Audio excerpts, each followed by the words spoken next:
Sir, kilala niyo po ba yung taong pinagbibintangan niyo kumuha ng pitaka niyo? Saka alam niyo po ba yung bahay? Oo, sir, kilala ko yun. Kasi sa akin nagtatrabaho yun. Naituturo ko yung bahay niyo kung saan ang bahay niyo. Tara, puntahan natin. Sige po, sir. Tara, sir, halika po. Doon po yung bahay niyan. Ito po yung bahay niyan, halika. Andito po yan.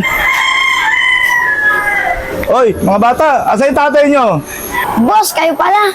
Bakit po kayo nandito? Ano po ba ang kailangan nyo? Oy, Rawi, nasaan ba yung tatay mo? Hinahanap ko siya kasi nakita ko siya ang kumuha ng pitaka ko. Sir, ako na po makikipag-usap kasi mga bata ko kasi ang kausap niyo eh. Boy, ang tatay mo saan ba nagpunta? Kasi may nagre-reklamo tong boss niyo eh. Nawala raw ng pera kaya kakausapin ko sana tatay mo eh. Sir, bumibili po ng ulam yung tatay ko. Pero po parating na rin po yun. Oh, sir, bumibili pala ng ulam yung tatay niya.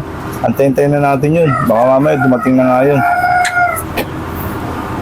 Oh, sir, ayun na pala yung lando, sir. Oh, ba't nandun si boss? Sigurado, baka ibabalik niyo yung kulang ni kay Rawi.